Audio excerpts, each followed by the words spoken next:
자, 이번 시간에는 고려의 문화에 대해서 간략하게 설명을 드리도록 하겠습니다. 자, 고려의 문화에서 우리가 주목해야 되는 것은 중앙에서만 이제 문화가 만들어진 게 아니라 지방에서도 다양한 문화가 만들어졌다라고 하는 점에 좀 주목을 해서 보실 필요가 있습니다. 자, 일단 중앙에서 흔히 말하는 이제 관료들 또는 이제 권세가들 중심으로 이제 향유했던 문화들을 설명을 드려보도록 하겠습니다. 대표적으로 꼽을 수 있는 그 문화는 이제 청자죠.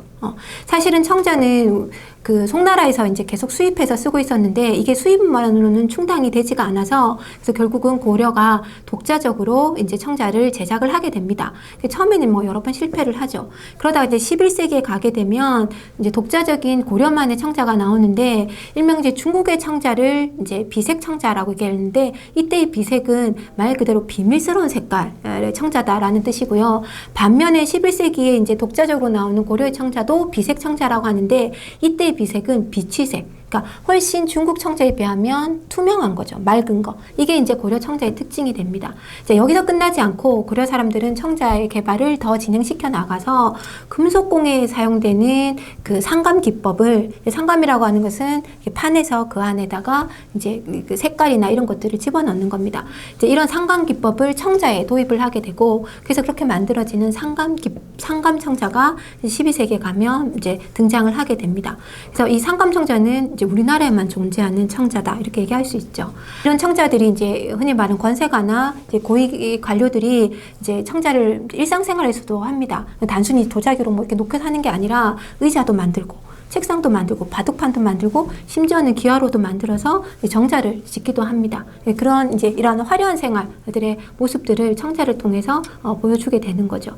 자, 이렇게 이제 그 고려만의 독자적이고 이제 화려했던 청자 문화는 원간섭기에 접어들면서 청자도 쇠퇴를 하게 됩니다. 기본적으로 이제 이 왜구나 이런 데 쳐들어오게 되다 보니까 사실은 청자를 만드는 도요지는 대부분 강진이나 이런 데 해안가에 있었기 때문에 이 해안가에 이제 왜구들이 쳐들어오다 보니까 결국은 여기에 이제 살 수가 없어서 고려 정부 차원에서 아예 해안에서 50리 안으로 들어와서 살라고 하는 명령이 떨어지게 됩니다. 그만큼 이제 외국의 침략이 많았던 거죠. 그러다 보니까 그 땅을 떠나서 이제 똑같은 기법으로 만들어봐야 이 토양이 다르다 보니까 그 기존에 갖고 있었던 이런 상감 청자나 고려의 청자가 나오지 않게 되고 차츰차츰 쇠퇴를 하게 되었습니다. 그리고 이제 앞서 이제 상감 기법이란 얘기했지만 이제 금속공예에서도 이제 이런 은입사, 은을 이제 새겨 넣는 기술이나 이런 걸로 이제 화려한 금속공예가 만들어지게 되는 거고요. 그리고 이제 낮은 칠기를 통한 이제 이런 물건들도 많이 만들어지게 됩니다. 그래서 화려한 문화의 어떤 대표격으로 이제 설명이 되게 됩니다. 그리고 이제 그림을 보면 이 고려가 불교를 이제 뭐 위에 고위층부터 지배층부터 이제 일반인들까지 다 불교를 믿다 보니까 그 불화들 많이 그리게 되는데요. 물론 불화는 지배층에서 그려지는 그림입니다. 이제 자기네가 극락에 가겠다라고 하는 이제 염원들을 담아서 그리게 되는데요. 불화 같은 경우에는 흔히 이제 비단에다가 그리게 되고요. 흔히 말하는 수월 간음도나 그 다음에 아미타, 내영도 이런 것들이 이제 중심적으로 그려지게 됩니다. 사실은 고려 불화는 고려 사람들이 그렸긴 했고 그 다음에 그린 사람이 누구인지 알 수 있는 경우도 몇 가지 사례가 있습니다. 헤어가 그린 이제 물방울 무늬안이 들어가 있는 관음도 같은 게 대표적인데요. 그렇긴 하지만 사실 이제 안타깝게도 우리나라가 갖고 있는 고려 불화보다는 일본에 가 있는 고려 불화가 더 많은 그런 좀 안타까운 상황입니다. 그 다음에 이제 또 대표적인 그림을 꼽는다면 공민왕이 그렸다라고 하는 천산 대륙도 이것도 이제 대표적인 그림으로 고려 문화를 대표하는 걸로 말씀을 드릴 수가 있습니다. 중앙에 이제 권세가들이나 고위층 관료들이 중심이 돼서 이런 화려한 문화를 영유를 하고 있었다면 한편에서는 지방에서도 지방 나름의 문화가 만들어지게 됩니다. 이런 지방 문화를 보여주는 단적인 예가 바로 이제 불상인데요. 이 호족 세력을 기반으로 해서 고려가 건국을 하다 보니까 이 호족 세력들이 각 지방에서 이 불교를 바탕으로 하는 불상들을 많이 만들게 되었습니다. 철부를 만든다거나 그 다음에 이제 돌을 이용한 이제 절벽을 이용한 이제 마해부를 만들고 하거나 이렇게 하게 되고 그 또 하나의 특징은 이제 대형화가 됩니다. 그러니까 정교함이나 화려함은 떨어지게 되지만 이제 크기가 커지게 되는 거고요. 그리고 이제 지방에서 각각 만들다 보니까 지역적인 특색을 다양하게 가지게 됩니다. 그럼 대표적인 게 논산의 관쪽사에 세워져 있는 미륵보살상, 이거 얼굴이 굉장히 큰 관을 쓰고 있는 모습. 그 다음에 안동에 있는 이런 이제 마해불이나 그다음에 파주에 있는 마해불 같은 경우는 절벽 위에 얼굴만 새겨놓는 형태로 문화로 제작이 되고 있는 거죠. 그래서 지역별 특성이 있다. 이렇게 해서 이제 흔히 말하는 고려 문화가 갖고 있는 다양성이라는 문화를 이 불상들이 보여주고 있는 거고요. 그 다음에 이제 그 하남시에서 이렇게 발굴된 철조 석가 열애 자상 같은 경우에는 딱 모습을 보면 석굴암에 있는 본전불하고 비슷한 양상을 띠게 됩니다. 그래서 이 신라의 양식들을 그대로 모방해가는 양상도 똑같이 나타나고 있었다. 이렇게 볼 수 있습니다. 그리고 이제 석탑도 마찬가지로 좀 다양성을 보이게 되는데요.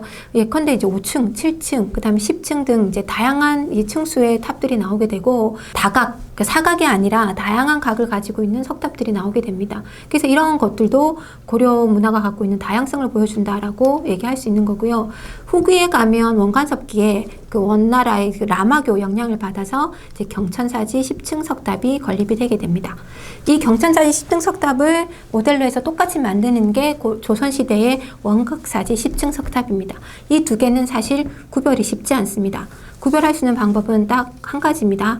실내에 찍힌 거는 경천사지 10층 석탑이고요. 야외에서 찍힌 거는 원각사지 10층 석탑. 이렇게 이해하시면 훨씬 여러분이 이해하기가 쉬울 것입니다. 지금 현재는 이 경천사지 10층 석탑은 국립중앙박물관 딱 그 로비에 전시를 하고 있기 때문에 우리가 그런 사진들을 볼 수가 있습니다.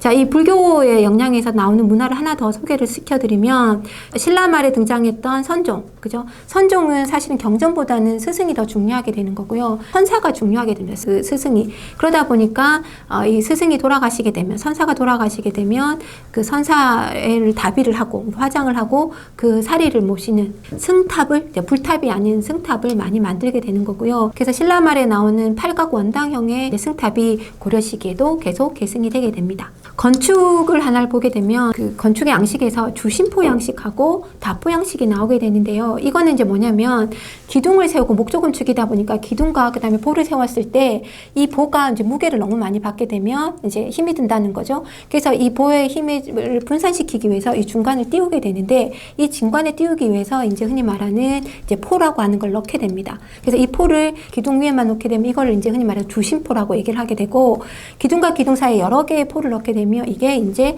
다포 양식이 되는 거죠. 그러면 다포 양식이 훨씬 더 화려한 건축 양식을 보여주게 되는 거죠.